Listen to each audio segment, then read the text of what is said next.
नजर डालेंगे मथुरा की ओर कुछ खास खबरों को लेकर। बता दें, मथुरा से अब तक की खास खबर आ रही है जहां पर लोग धरने पे बैठ गए हैं।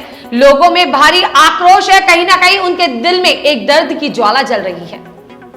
जानकारी के लिए बता दें कि जिस तरीके से वायरल फीवर एक महामारी के रूप में बच्चों में अधिक संख्या में फैलता हुआ नजर आ रहा है और दिनों दिन बच्चों की मृत्यु की संख्या दिनों दिन बढ़ती जा रही है, जिसको लेकर परिजन जो है केवल हताश ही नहीं, दर्द से करहार रहे हैं। केवल चिकित्सा विभाग से, भगवान से केवल इस तरह की प्रार्थना कर रहे हैं कि जल्द से जल्द इस महामारी से समाधान मिल सके, इस महामारी से छुटकारा मिल सके। लोग धरने पे बैठे हैं, चिकित्सा विभाग से मांग कर रहे हैं कि क्यों अभी तक चिकित्सा विभाग ने इस प्रकार की महामारी से निजात दिलाने के लिए कोई औषधि नहीं दिलाई है। क्यों, कब तक अपने बच्चों को इस तरीके से लोगों को खोना पड़ेगा? सीधा सवाल कर रहे हैं आमजन सरकार से और चिकित्सा विभाग से। इलाके के को गांव में दिनों दिन महामारी के बढ़ते प्रकोप को देखते हुए लोगों में भारी चिंता देखने को मिल रही है, जिसमें लोग अपने कलेजे के टुकड़े मासूम बच्चों को मौत के मुंह में जाते हुए देखकर पछतावे के अलावा कुछ नहीं कर पा रहे हैं। जिस तरह से अभी तक मौतों का आंकड़ा लगातार बढ़ता चला जा रहा है, उससे लोगों में भारी आक्रोश है और हर कोई स्वास्थ्य विभाग से निरंतर जो है इस समस्या के समाधान की मांग कर रहा है। पिछले 2 दिनों में भी 2 बच्चों की मौत हुई है, जिसके बाद अब मौत का आंकड़ा 11 पहुंच गया है, जिसके चलते लोगों में आक्रोश है और इसलिए लोग धरने पर बैठ गए हैं। कितने बच्चों की मौत हो चुकी है गांव में अब तक? अब तक 11 बच्चों की मौत हो चुकी हैं। जो बच्चा आज खत्म हुआ है, आप उसके कौन हो? पिताजी। तो क्या बीमारी थी बच्चे को? कल बच्चे को थोड़ा सा वो पेट में दर्द बता रहा था और मैं लेके गया डॉक्टर साहब के पास यहीं गांव में। उन्होंने देख के बताया कि इसके पेट में दर्द है, ये 2 दिन से लेटरिन वगैरह नहीं गया है ये, और ले जाओ 2 गोली ले जाओ और खिला दो, बच्चा दंड हो जाएगा, तुम्हारा नॉर्मल है, कोई दिक्कत नहीं है। गोली ला के खिलाई हमने, बच्चे की हालत और ज़्यादा ख़राब हो गई।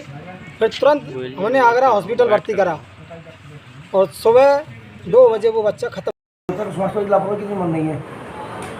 हम लोगों को जैसे ही सूचना मिली, हमने तुरंत गांव में एक अस्थायी अस्पताल खुलवा दिया और सभी बुखार के केसों पर हमने उपचार किया और सभी जगह मुनादी करवा कर गांव में हमने मुनादी करवाई और सभी बुखार के मरीजों का हमने गांव के ही अस्पताल में, गांव में ही अस्पताल खोलकर उपचार सुनिश्चित किया और पूरे गांव में हमने मच्छर जनित रोगों से बचाव हेतु फॉगिंग और एंटी लार्वा स्प्रे वगैरह सब सुनिश्चित किया और जांच सैंपल हमने तुरंत जांच सैंपल लिए और उनकी जांच हमने आगरा भेजी। जो जांच आगरा नहीं हो सकती थी वो हमने अलीगढ़ व लखनऊ से भी कराई और उनका हमने इन्वेस्टिगेशन कराकर इलाज सुनिश्चित किया है।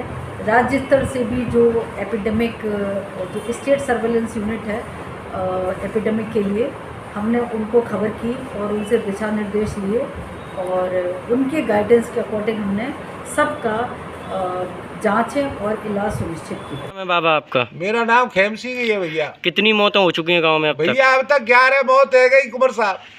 आप यहाँ किस लिए बैठे हो? यहाँ हम इसलिए बैठे हैं कि हम अपने प्राण त्याग देंगे। हम बिल्कुल भूख प्यास हड़ताल पर बैठे हुए हैं। अब तक प्रशासन की तरफ से यहाँ कोई संतोषजनक व्यवस्था नहीं है। अगर प्रशासन चाहे, क्या हम यहाँ देश के नागरिक नहीं है? हम आपको वोट नहीं देते? 75 साल की आज़ादी में शासन आज तक इतना भी नहीं कर पाया कि हमें सरकारी अस्पताल पर विश्वास हो जाए। अब तक सरकारों ने क्या किया? हम सरकार की जो व्यवस्था है, सरकारी व्यवस्था पे, डॉक्टरों पे हम विश्वास नहीं कर पा रहे हैं। 75 साल की आज़ादी में इतना तो होना चाहिए भैया। अगर हमें कुछ राहत नहीं है, हम कोई देश के नागरिक नहीं है, तो हमारी इस नागरिकता को भैया DM साहब ले ले, CM साहब ले ले, हमारी नागरिकता को छुड़ा ले और क्या करें। हम तो हमारा जीवन जैसे यापन होगा वैसे अपना जीवन यापन